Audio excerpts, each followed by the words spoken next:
Hello, the weekend video today is about the 4th chapter, Bhagavad Gita, the Song of God, which we are learning with the help of the commentary by Swami Mukundanand. So, 4th chapter is called Jnān Karma Sannyas Yoga. We learn about what is divine knowledge, what is true knowledge, and the Karma Yoga discussion continues. And also we learn about renunciation.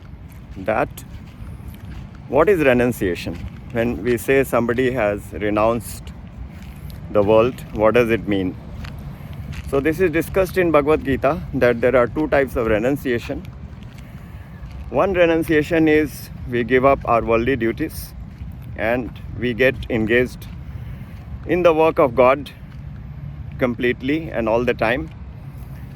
So we are no longer in the family, we are no longer working for a company. All those worldly activities we give up, and all our actions are now directed to God and the divine services. That is called karma sannyas. We have renounced all the worldly karmas.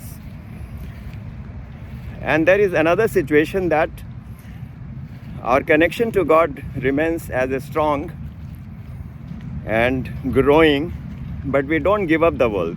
We remain in the household, we remain in the corporations, we excel in whatever we do in the world, but with the mind connected to the divine. This is called Karma Yoga.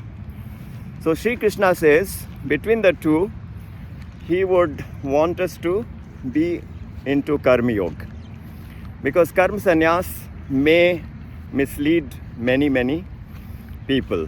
They may not understand why this person became a karma sannyasi, and that can lead to a pandemonium situation. So between karma sannyas and karma yoga is superior as per this chapter and elsewhere in Bhagavad Gita. And the 4th chapter is about the revelation by God about himself. So this is what we should understand, that we are the Ansh of God. Means we are the energy of God. For example, there is the sun. So the sun has the energy, light, heat.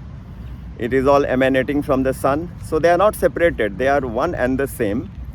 But the energy is different than the energetic. Shakti and Shaktiman.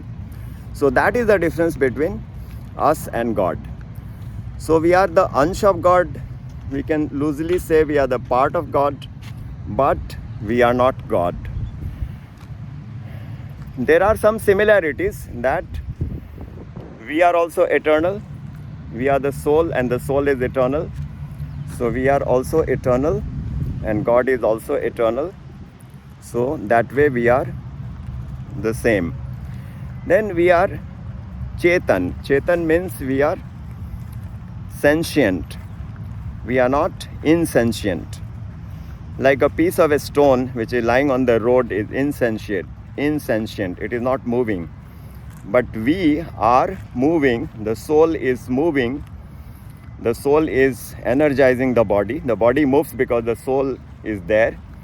So we are the soul. So the soul is sentient Chetan and God is also sentient Chetan. So in two aspects we are 100% the same as God. But in so many ways we can see we are not the same. For example, our strength is limited, but God's strength is unlimited. Our knowledge is limited, but God's knowledge is unlimited. Similarly, any quality we take, God has an infinite amount of that, but we only have a finite quantity. So this becomes very beautifully described in Bhagavad Gita when the Lord says, Janma karma chame divyam evam yo vetti tattvataha tyaktva deha punarjanma nati mameti so Arjuna.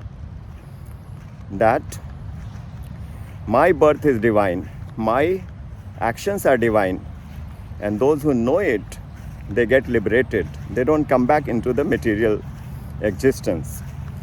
But we are learning Bhagavad Gita by learning the first and the last shlok. So let's see what is the first shlok. The first shlok of this chapter is imam vivasvate yogam proktavān aham avyayamvivasvān manave prāha manur ikṣhvākave bravīt. Shri Krishna is telling Arjun in the first verse, O Arjun, I have spoken this knowledge to Sun God millions of years ago, a long time ago. Who is Sun God? His name is Vivasvan, and Vivasvan spoke this knowledge to Ikshvaku in the ancestry down the line, and Ikshvaku, who is the ancestor of Lord Ram, he spoke the knowledge to Manu. So later he says that this is how the knowledge has propagated, but a time comes when the knowledge is lost, and again I am reviving it now by telling this knowledge to you. So this is about the first verse. There are so many beautiful verses in between, and the last verse is Chittvena sanśhayaṁ yogam ātiṣhṭhottiṣhṭha bhārata ajñāna-sambhūtaṁ jñānāsinātmanaḥchhittvainaṁ. Shri Krishna is telling, use this knowledge, the divine knowledge, to cut asunder your doubts, and then you will attain the peace, you will attain the divine. So this knowledge is so important to attain the highest state.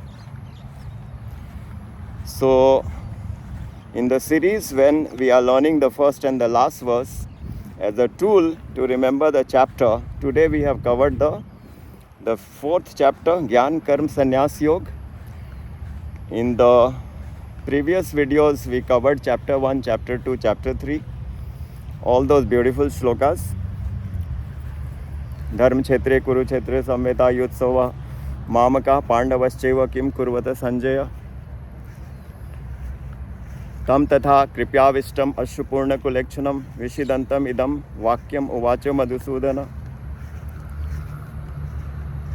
And in the third chapter, Jayasi Cheta Karmanaste Mata Buddhir Janardana